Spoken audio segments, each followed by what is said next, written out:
따라해 봅시다. 회개는 신앙의 차이를 만들어낸다. 그렇습니다. 회개는요, 우리의 신앙을 참된 하나님의 사람으로 세워집니다. 오늘 회개에 대해 말씀을 나누면서 그러한 영적 깨달음과 우리의 마음이 열리는 그러한 행복한 시간 되기를 원합니다. 1949년 아서 밀러라는 사람이 쓴 희곡이 하나 있습니다. 영국으로도 초연되었고 영화로도 만들어진 유명한 희곡입니다. 세일즈맨의 죽음이라는 희곡입니다. 주인공 윌리는 성공이라는 그 불나방을 잡기 위해서 인생의 전 존재를 폭주하며 달렸던 세일즈맨이었습니다. 그리고 그의 인생에 어느 순간에는 성공하는 것처럼 보였습니다. 하지만 그의 인생은 그의 열망처럼 성공하지 못했습니다. 돈과 성공이라는 끝없는 욕망을 추구하다가 결국 사랑하는 가족도 붕괴되고 자신의 삶도 완전히 무너져 내리고 말았던 것입니다. 마지막에 보험금, 자기의 죽음과 맞바꾼 보험금을 통해서 남겨진 빚을 다 갚으려고 차 사고를 위장해서 죽음을 맞이합니다. 그리고 그의 가족들이 장례식에 모이게 되었습니다. 그의 아내가 죽은 남편의 묘비에 이러한 글을 남겼습니다. 그는 자신이 누구인지도 모른 채 살다가 죽었다. 참 안타깝지 않습니까? 자기가 누군지도 모르고 폭주하며 살았는데 그렇게 살다가 죽음을 맞이하고 만 것입니다. 현대인의 삶을 이렇게 극명하게 그린 영국도 드물 것입니다. 여러분은 어떠십니까? 오늘을 살아가면서 나의 삶을 돌아보면서 내가 어디 있는지 점검하며 사십니까? 아니면 다람쥐 쳇바퀴 돌듯이 너무나 정신이 없어서 내가 어디쯤 머물고 있는지 전혀 모른 채 오늘을 살아가고 계십니까? 어쩌면 현대인들은요, 너무나 빠른 세상의 조류 속에 자신의 몸을 싣고 자기가 어디로 휩쓸려 가는지도 모른 채 같이 쭉 흘러가고 있는 것이 우리 인생인지도 모릅니다. 바로 세일즈맨의 죽음처럼 누구인지도 모른 채 죽음을 맞이하는 불쌍한 인생이 어쩌면 오늘을 살아가는 우리 현대인들의 군상인지도 모릅니다. 너무 어려운 얘기를 드렸죠? 다들 얼굴이 무거운데 무거운 이야기를 했으니까 우스갯소리 하나를 드리려고 합니다. 리더스 다이제스트라는 그러한 잡지에 소개된 한 이야기입니다. 한 신혼부부가요, 결혼식이 끝나고 미국 동부에 있는 남쪽에 있는 플로리다를 여행하게 되었습니다. 날씨도 덥고 한참 고속도로를 달리는데 저쪽에 멋진 강가가 펼쳐졌습니다. 차를 한 귀퉁이에 세워놓고 그 부부가 모두 수영복으로 갈아입었습니다. 남편이 먼저 멋진 다이빙을 해서 그 강가로 뛰어들었습니다. 아내도 드디어 수영복 갈아입고 이제 강가를 향해 달리고 있는데 거기에 경고판이 하나 딱하니 서 있는 것입니다. 그 경고판은 뭐냐? 절대 악어에게 먹이를 주지 마시오. 그래요. 자기가 어디에 서 있는지, 자기가 어디를 향해야 되는지 우리는 알아야 됩니다. 신앙인도 마찬가지입니다. 우리의 영적인 상태, 하나님과 나와의 관계, 그리고 내가 지금 어디쯤 서 있는지 우리는 점검해야 됩니다. 때로는 말입니다, 나의 기도도 점검해야 돼요. 내가 하나님 앞에 간구하는 그것이 정말 내 인생을 하나님 은혜 가운데 복되게 하는 것인가 우리는 점검할 수 있어야 됩니다. 그리고 하나님과의 관계, 그 관계를 가장 많이 우리가 점검해야 될 부분은 뭐냐? 하나님과의 나의 관계 속에서 내가 하나님 앞에 숨기는 것이 있는가? 그래요. 하나님 앞에 숨기는 것이 있다면 회개하는 삶을 살아갈 수 있는 믿음의 사람들 되시길 바랍니다. 참으로 회개할 때에 하나님과의 나의 관계가 열려지게 됩니다. 기독교 신앙 중에서 가장 중요한 두 가지가 있습니다. 하나는 바로 회개이고 또 하나는 바로 십자가입니다. 저는 오늘 본문 말씀을 통해서 회개와 십자가에 대해서 함께 생각해 보려고 합니다. 첫 번째, 모든 간구는 말입니다, 회개로부터 시작되어야만 합니다. 여러분, 신앙인은요, 하나님과의 막힌담이 있어서는 안 됩니다. 내가 아무리 열심히 기도해도 하나님과의 관계 속에서 막힌담이 있다면 그 막힌담을 제거할 수 있어야 됩니다.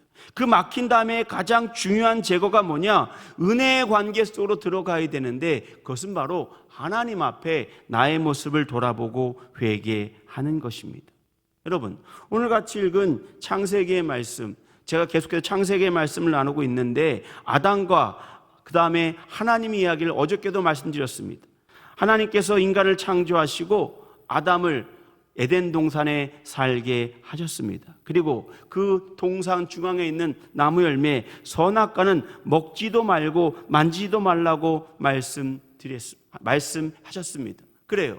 그런데 아담과 하와는요, 뱀의 유혹 때문에, 사탄의 유혹에 빠져 그 먹지 말아야 될 선악과를 따먹고 말게 됩니다. 그리고 하나님과의 관계가 깨어졌습니다. 그리고 그들이 하나님의 낯을 피해 멀리 숨습니다. 창세기 3장 8절에 이렇게 말씀합니다. 다 같이 한번 읽어볼까요? 시작. 아멘. 참 재미있는 표현이 하나 나옵니다. 그날 바람이 불 때 하나님께서 동산을 거느셨대요. 이 바람이라는 단어를 기억하시길 바랍니다. 창세기의 많은 부분에 이 바람이라는 단어가 등장합니다. 여러분, 바람은 말입니다, 많은 정보를 우리에게 제공해 줍니다. 여러분 생각해 보세요. 예전에 어릴 적에 어머니가 부뚜막에서 그 밥을 할 때 바람을 타고 맛있게 요리되는 밥 냄새가 우리의 코를 자극합니다. 그래요. 바람은요, 소리뿐만 아니라 냄새도 실어다주는 많은 정보를 주는 것이 바로 바람인 거예요. 아마도 아담과 하와도 주님이 동산을 거니시는데 그 바람이 주님이 지금 어딘가에 계시다, 하나님이 어딘가에 계시다라는 그러한 정보를 알게 되었던 것입니다. 그리고 그 바람이 불어오는 그 정보를 통해 하나님이 어디 계신가를 알게 되었고, 그가 어떻게 했다고요? 숨었어요. 동산을 거니시는 주님을 향해 그들이 걸어간 것이 아니라 하나님과의 관계가 깨어지니까 바람이 불 때 그 바람을 피해 숨었던 것입니다. 그래요. 하나님께서는 바람 속에 계시는 분이십니다. 사도행전 2장 8절에 보니까 하늘로부터 급하고 강한 바람 같은 소리가 있었다. 그래요. 하나님께서는요, 바람을 몰고 다니시지만 또한 바람을 만드시는 분이십니다. 성령의 바람, 성령의 은혜가 어떻게 초대교회의 교인들 가운데 일어났는가? 바람 가운데 일어났음을 기억하시길 바랍니다. 요한복음 3장에도 보면은요, 니고데모와의 거듭남의 대화가 있습니다. 그리고 예수님께서 성령으로 나지 아니하면 구원받을 수 없다고 표현하십니다. 그랬더니 성령이 어떻게 오시는가? 성령이 누구인가? 니고데모가 궁금해합니다. 그를 향해 8절에 이렇게 말씀합니다. 다 같이 한번 읽어볼까요? 8절의 말씀입니다. 요한복음 3장 8절의 말씀입니다. 시작.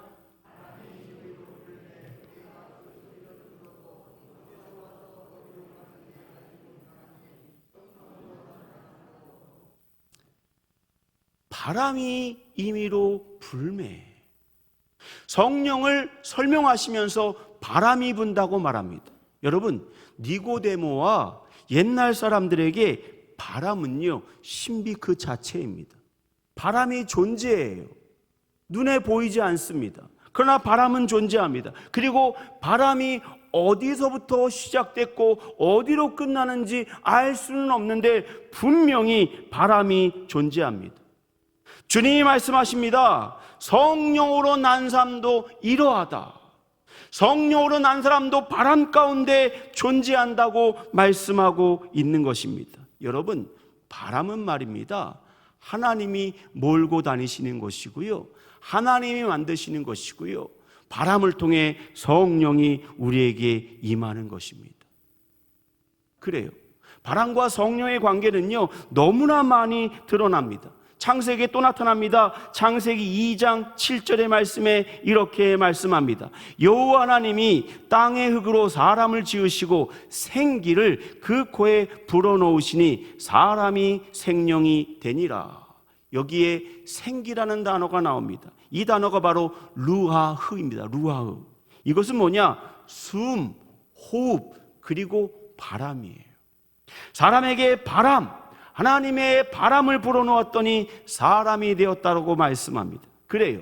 우리는 바람 가운데 있는 성령을 받았기 때문에, 생명을 받았기 때문에 하나님의 사람이 된 것입니다. 또 있습니다. 창세기 1장 2절에 이렇게 말합니다. 하나님의 영은 수면 위에 운행하시니라. 여기 영이 바로 루아흐예요. 세상을 창조하기 전에 하나님의 영, 하나님의 바람, 하나님의 존재가요, 독수리나 새가 날개를 너풀거리면서 날아가시는 것처럼 하나님께서 수면 가운데 영으로 바람 가운데 운행하셨다고 말씀하고 있는 것입니다. 그래요. 바람은 하나님의 존재와 뗄래야 뗄 수 없는 그러한 존재입니다. 바람이 불어올 때 하나님의 사람이 하나님과의 관계가 건강할 때는 그 바람 속으로 걸어 들어갑니다. 그런데 오늘 아담과 하와는 어떻게 했다고요? 바람을 피해 도망갔어요. 바람 속에 들어가지 못하고 바람 가운데 있는 하나님을 향해 숨었던 것입니다. 창세기 3장 8절에 이렇게 말합니다. 하나님의 낯을 피하여 동산 나무 사이에 숨은지라. 바람을 거부하고 바람 가운데 들어가지 못했던 것입니다. 그래요. 그때 하나님께서 이렇게 말씀하십니다. 3장 9절에 아담아 내가 어디에 있느냐? 왜 바람이 불어오는 그 방향으로 걸어가지 못하고, 왜 방향 가운데 너의 영혼을 맡기지 못하고 어디에 숨어 있느냐? 내가 어디 있느냐? 나는 네가 어디 있는지 아는데 왜 너는 네가 어디 있는지 모르느냐? 아담아 내가 어디에 있느냐 물으셨던 것입니다. 아담이 뭐라고 대답한지 아십니까? 창세기 3장 10절에 이렇게 말합니다. 내가 벗었으므로 두려워하여 숨었나이다. 그래요. 하나님과의 관계가 은혜 가운데 있었을 때에는요, 자신이 벗은 것을 몰랐어요. 허물이 없었어요. 관계 속에 허물이 없었습니다. 그런데 이제는 자신이 벗은 것을 알게 되었습니다. 하나님과의 관계 속에 벽이 생긴 거예요. 벽이. 하나님을 향해, 그 바람을 향해 자기의 존재를 맡길 수 없는 벽이 생겼던 것입니다. 마틴 부버는요, 아담의 대답에 대해 이렇게 정의합니다. 저는 숨었습니다. 이 대답이 사람 된 길의 시작이다. 이 결정적 마음 살핌이야말로 사람의 길이 트이는 시초이다. 이 고백이야말로 거듭거듭 사람다운 길을 터준다. 주님, 저는 숨었습니다. 저는 피했습니다. 나는 숨은 자입니다. 이것이 바로 하나님 앞에 자신이 어떤 존재인가를 깨닫게 해주는 그러한 중요한 자기 고백이라는 거예요. 사랑하는 여러분, 모든 치유와 회복은 언제 일어나는 줄 아십니까? 나를 인정할 때예요. 하나님의 성령의 바람이 불어오는데 하나님 나는 벗었으므로 그 바람을 향해 내가 들어갈 수 없습니다. 하나님 나는 벗은 존재입니다. 나를 치유하여 주옵소서라고 고백할 때에 치유가 일어남을 믿으시길 바랍니다. 그래요. 자기가 병든 것, 자기가 아픈 것, 자기가 힘든 것을 인정하지 않으면 치유가 일어나지 않는 거예요. 오늘 하나님의 바람 앞에 숨었던 아담은 자신이 벗었다는 것을 인정합니다. 주님, 나는 하나님과의 관계 속에 문제가 생겼습니다. 여러분, 오늘 다니엘 기도 가운데 영적인 바람, 성령의 바람이 여러분에게 불어오고 있습니다. 여러분은 어떤 존재입니까? 그 바람을 향해 여러분의 존재를 열어놓은 존재입니까? 아니면 그 바람을 피해 세상을 향해 달려가고 있는 모습이 나의 모습입니까? 만약에 말입니다, 바람을 향해 가고 있지 못하다면 죄송하지만 하나님과의 관계가 깨어진 거예요. 목사님, 하나님의 신비를 경험하고 싶습니다. 하나님의 은혜를 경험하고 싶습니다. 하나님의 기적을 경험하고 싶습니다. 말하면서 그 바람 속으로 걸어 들어가지 못한다면, 사랑하는 여러분, 여러분 하나님 앞에 나의 전 존재를 주님 앞에 고백해야 됩니다. 주님, 저는 숨은 것이 있습니다. 하나님, 저는 하나님 앞에 숨긴 것이 있습니다. 그 모든 것을 내어놓고 나의 존재를 열어놓을 때 하나님의 성령의 바람이 여러분을 향해 불어오심을 믿으시길 바랍니다. 그래요. 그것이 바로 회개예요. 하나님 앞에 나를 여는 것. 두 번째, 신앙의 기본은요, 십자가의 예수님 발 앞에 있을 때 가능합니다. 그래요. 신앙인은요, 십자가를 경험하는 사람입니다. 십자가 아래서 내게 향하신 하나님의 은혜, 예수 그리스도의 보혈을 경험해야만 합니다. 종교 개혁자였던 마틴 루터는 이렇게 말했습니다. 오직 십자가만이 우리의 신학이며 오직 십자가만이 모든 것을 검증한다. 그래요. 그는 자기의 목숨을 걸고 종교개혁을 일으킵니다. 왜냐? 십자가의 은혜를 경험했기 때문에. 그래서 루터의 신학을 단 한마디로 십자가의 신학이라고 말합니다. 십자가를 경험한 거예요. 십자가의 은혜를 경험하고 십자가를 바라보니까 오직 십자가만이 자신이 자랑해야 될 복음임을 깨닫게 된 것입니다. 여기서 한 걸음 더 나아간 사람이 있습니다. 위리겐 몰트만이라는 신학자입니다. 그는 아직도 살아있어요. 나이가 90세가 넘은 분입니다. 그분이 이렇게 말합니다. 십자가에 달리신 하나님만이 우리의 희망이다. 그래요. 그분이 고난당하셨기 때문에 우리의 죄가 용서받은 것입니다. 그분이 십자가에 보혈을 흘리셨기 때문에 우리의 아픔이 나음을 입은 것입니다. 그분이 십자가에 죽으셨기 때문에 우리가 부활의 소망을 갖게 된 것입니다. 그래서 위르겐 몰트만의 신학을 희망의 신학이라고 말합니다. 그는 말합니다. 오직 십자가만이 우리의 희망이라고 말입니다. 그래요. 우리가 십자가 앞에 나와 요한일서 1장 9절의 말씀처럼 이렇게 고백하면 됩니다. 다 같이 한번 읽어볼까요? 시작.